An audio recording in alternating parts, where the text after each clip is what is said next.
kind enough to join us, and she has lent us her expertise from time to time on the show, is Dr. Laura Markley. Dr. Markley is president of Akron Children's Hospital's medical staff, general and child psychiatry, part of her expertise. And she's kind enough to give us some insight this morning. And Dr. Markley, bullying, it's an issue that students, young children, and even parents really have to deal with in today's world of technology. And I'm talking the youngsters, teens, and on up. Unfortunately, it's front and center, and it's difficult sometimes for these students, young students especially, to handle this. I agree. It's one thing that, we've all experienced at one time or another in our lives, and it is something for kids to be important it's important to teach kids how to recognize when behavior crosses the line, how to get help, how to stand up for others, and also how to take responsibility when they're the ones who have done the bullying. But I think that it's important to also instill in kids that not every disagreement or conflict is bullying, to be able to go over that bullying generally involves kind of aggression or harmful behavior or kind of an imbalance of power or behavior that is repeated. Somebody giving you a dirty look a couple of times isn't necessarily bullying. So I think it's always important as a first step to hold off on that mama bear response of I'm going to take over and I'm going to get to the bottom of this, to really try to quote one of my favorite TV shows, be curious, not judgmental, and just calmly respond to the child and get more information about what's happening. Laura, let me ask you this. Through your certainly experience in psychiatry, both general and child psychiatry, when we talk about bullying, no matter what fence we're on, whether it's a student being bullied or doing the bullying, where does it start with these students? I think one of the issues is, whether or not the students had that behavior modeled somewhere. I think as parents, we have to be very careful about how we address others, especially when they're not present, how we speak about people with differences or people that we don't agree with, because our kids are listening, they're absorbing, and they might be reading what we're saying as a vent, as something that's appropriate to say to a person, which is not the case. The other thing is, there's a lot of exposure that happens outside of the family, especially online, on social media. People cancel people. People say mean things on social media, and they say never read the comments. But it's important to let people know, or that the kids know, that, the behavior that they're being exposed to is not appropriate, and that's not something that we should model for ourselves. With us is Dr. Laura Markley with Akron Children's Hospital, president of the medical staff there. So, Laura, let's go to the students with a legit bullying issue. Obviously, they're going to come to mom and dad. You at least hope first. Talk about that conversation, how parents and maybe can help that young student get through something like this. Sure. I think the first thing to do is just, like I said, kind of hold back on that emotional response that we all have when we hear somebody might not be being kind to our child, and really try to meet them where they are. It's often very difficult for a child to come to parents about something like this, and responding with something like, I'm really glad you told me, tell me what's been happening. And, if they're comfortable telling you more details, you can find out kind of what happened, how often is it happening, where is it happening, who is involved, has anyone else seen it, and how are you doing?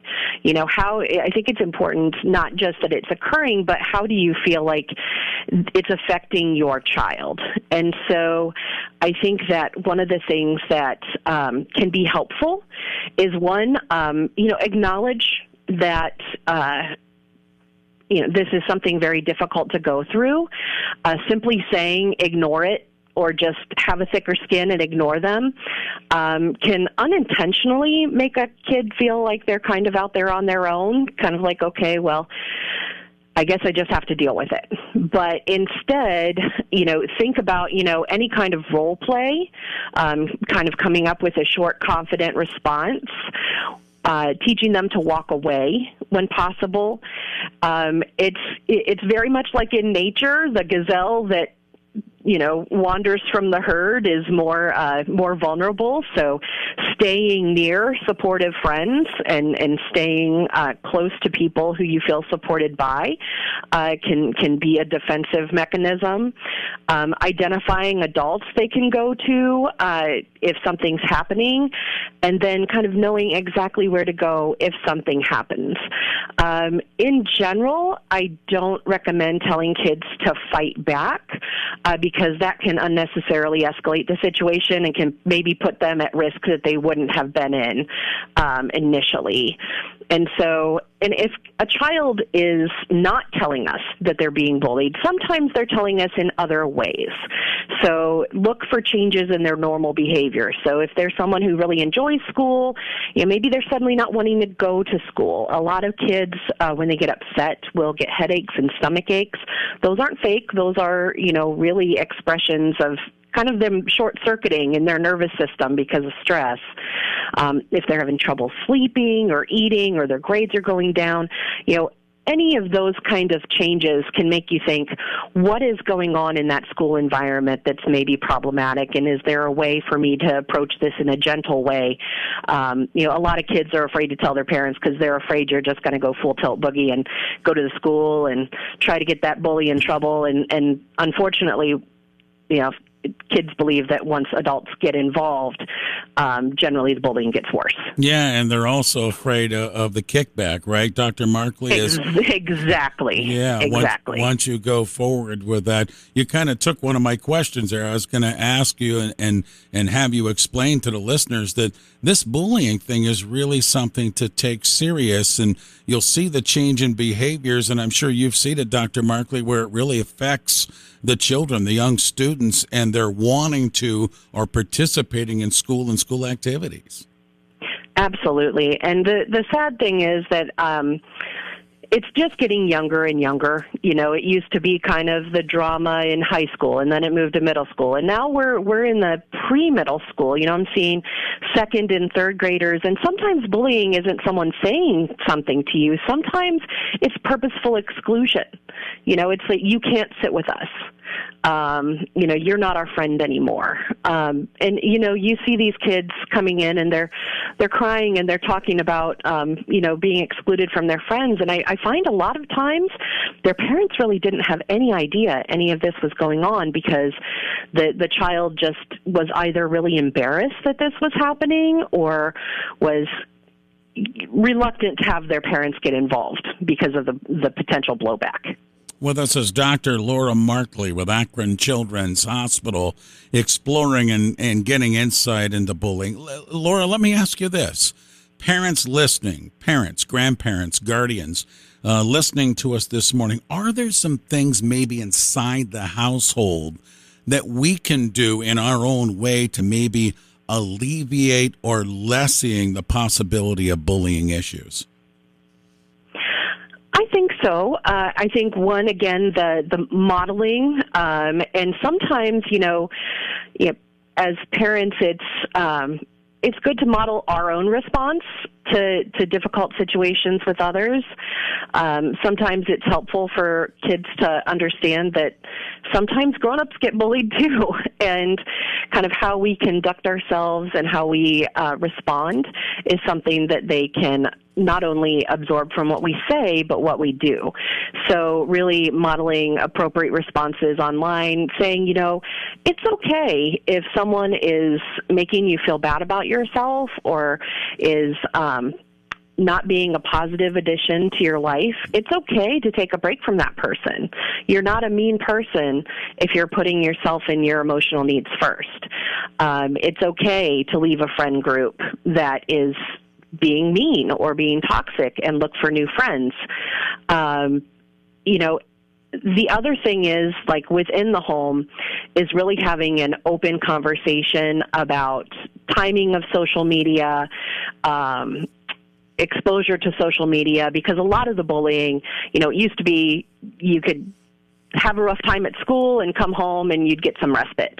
But now, with being online and the kids find ways around the social media. So taking away the phone can be helpful, and